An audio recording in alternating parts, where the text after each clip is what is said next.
In this game, the Chiefs are a slight favorite on the road, about 3.5 points, 3.5 points. Here's the two coaches.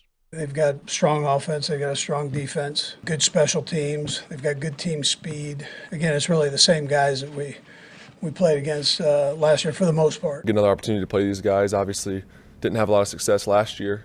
Played them twice and didn't win either of those games. But it's a new year. We both got different teams. It's a new season, all those things. So there's a different set of challenges. So correction that was Andy Reid and then Trevor Lawrence, not Doug Peterson. Funny to hear Andy Reid say, hey, basically it's the same team we're going up against. Trevor Lawrence going, these are different teams.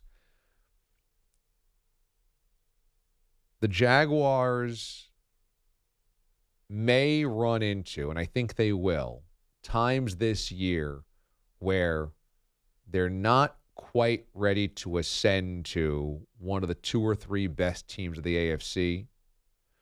I think they will benefit from being in that division. They should beat the Colts twice. They should beat the Texans twice. Maybe you split with the Titans and you're 5-1 in the division. But they're really talented. And week 1 suggested the Jaguars are ready to take a step. They were pretty clearly better than the Colts last week.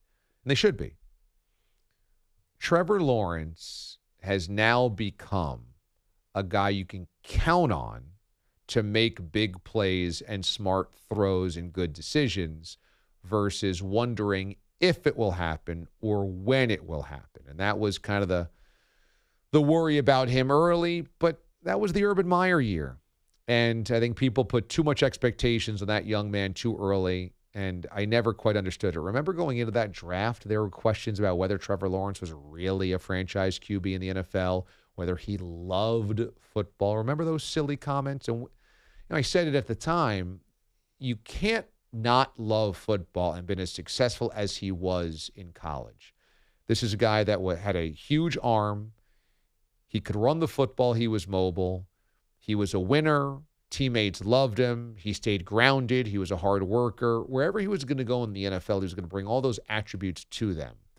And it wasn't great immediately out of the box because people are impatient, but also he was hounded by Urban Meyer. And we're talking about historical comps.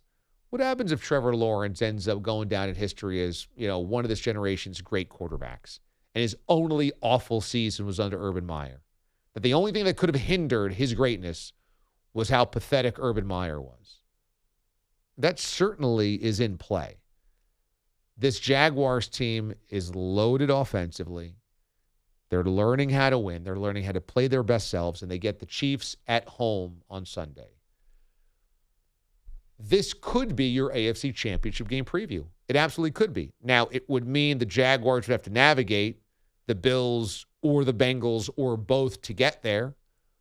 I think the Bengals are still going to be very good just by what we saw. I think the Bills are going to be pretty good this year just by what we saw. And who knows who else comes out of the AFC? Maybe the Dolphins, maybe the Chargers. So there's a lot of ground to be covered if you're the Jaguars before we put them in the AFC Championship game. But I think what we will see on Sunday, I think we'll see a Jaguar squad that does not get pounded by the Chiefs. I think this is a close game. I could see the Jaguars winning it. It's hard to imagine the Chiefs going to 0-2, but I don't think there's a huge separation right now between these two teams. I think the Chiefs are figuring things out. They've got to figure out who their number one wide receiver is. And Kelsey, obviously, being lost in week number 1, put the spotlight on it. They've got to get Chris Jones back in uniform. They have that this week.